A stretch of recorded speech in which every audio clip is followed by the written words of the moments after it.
Hi guys, and welcome back to another Tech Tutor Thursday video.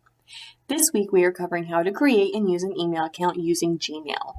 Creating an email account with Google has a few perks, including having a free email account, but also having access to Google Drive, Docs, and Slides, among other tools that we will get into in another video. But for now, let's get started with our tutorial. Okay, so the first thing we are going to go over is how to create a new account with Gmail. So now I've switched over to my browser and I am here at google.com. And next I'm going to come over here and click this link which reads Gmail. From here, I'm going to click Create an Account. And then this is where we enter our personal information, our first name, our last name. This is where we create our email address. And then finally, we create our password. So remember, a good password should not include any identifiable information. It should not be easy to guess, and make sure you write your email address and your password down once you are finished.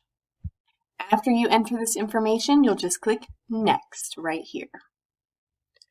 After you click Next on the previous page, you will come to this page where you are prompted to provide your phone number. You will type your phone number in and then click Next, and then Google will send a verification code to your phone to verify that it is you. After you enter your verification code from Google and click Next again, you are brought to this page. I do recommend that you add a phone number and a recovery email address if you have one, because that will make it much easier to regain access to your email account in the event you forget your password. Once you are done here, you will click Next again, and then Google will provide you with their terms and agreements. After you read over those and agree to them, you have successfully created your account and you are ready to go.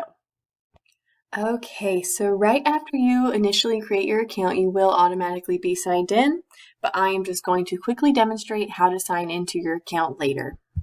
The first thing you're going to want to do is go back to google.com, and then you're going to click on Sign In over in the corner of the page. Next, Google will prompt you to enter your email address or the phone number associated with your account, and then you'll just click Next again. And finally, it will prompt you to enter your password. Once you're done with that, you will click Next again. Once you've entered your email address or phone number and password, it will bring you back to this page. You will see your icon up here in the corner, and then you'll just click here where it says Gmail. Okay, so next we are going to talk about how to navigate Gmail. Okay, so once we have created our account, we are signed in, this is what Gmail will look like. On the left side of the page here, we have this navigation bar. And this is where we can compose a new email. Below that, we have the link for our inbox. And in Gmail, the inbox is then categorized into 3 subfolders, and that is the primary emails, social emails, and then promotions. Below that, we have a folder for starred emails, a folder for snoozed emails. We have our sent emails as well as our drafts.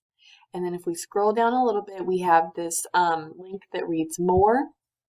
And then this is where we can find our spam folder as well as our trash folder.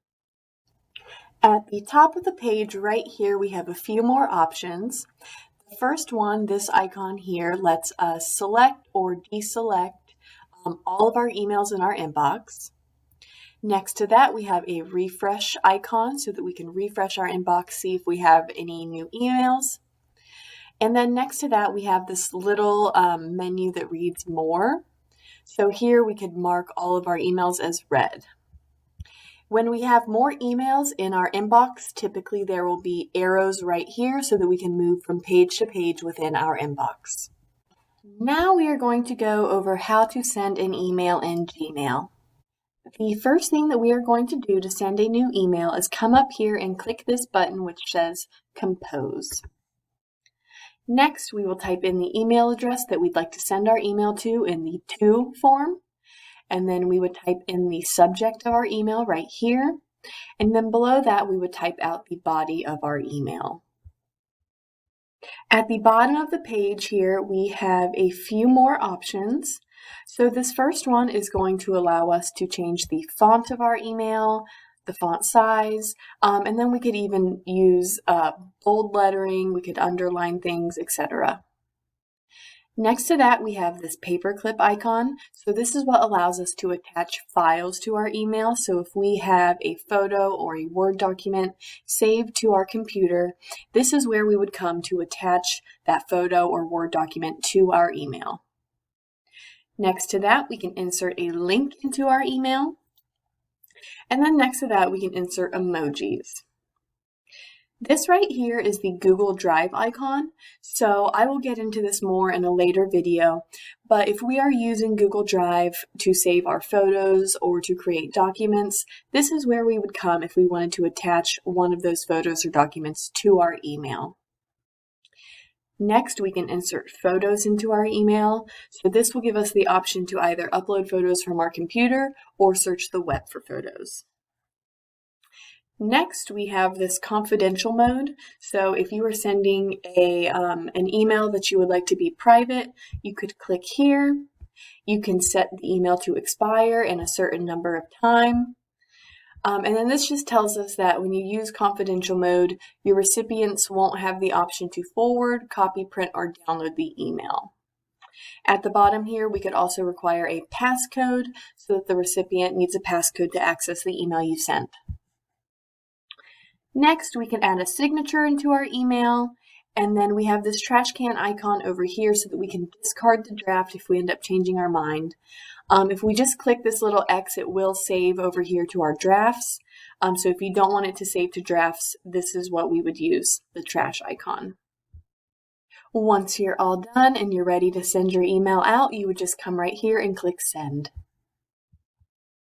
Okay, so now we are going to be wrapping up this video by going over how to reply, forward, and delete emails and then sign out.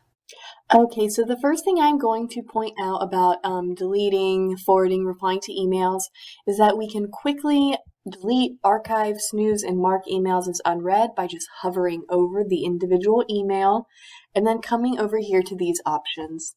So first we have the archive button. We could go ahead and delete this email. We could mark it as unread, or we could put it in the snooze folder.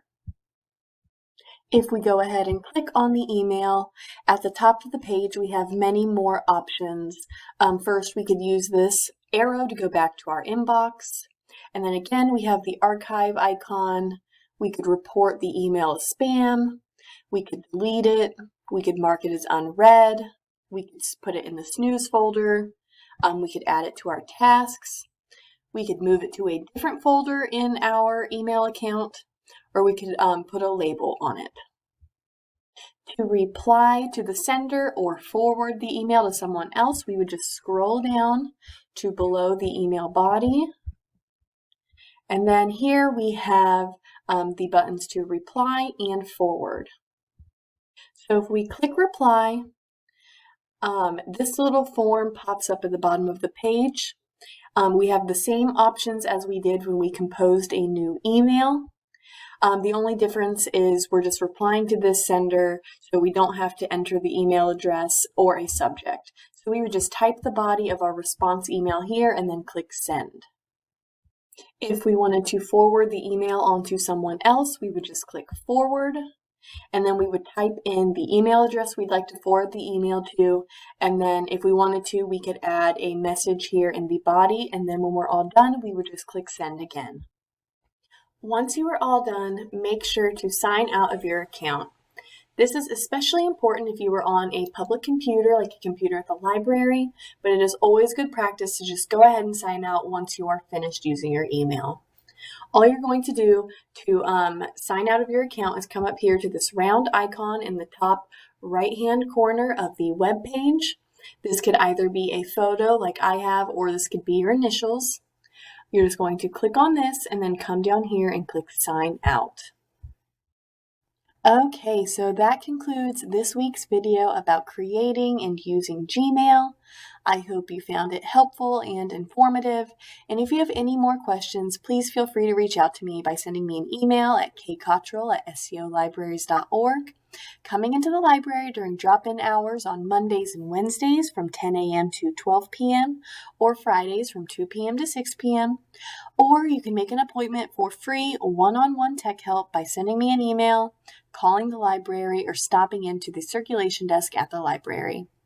Thanks for tuning in, and I will see you next week.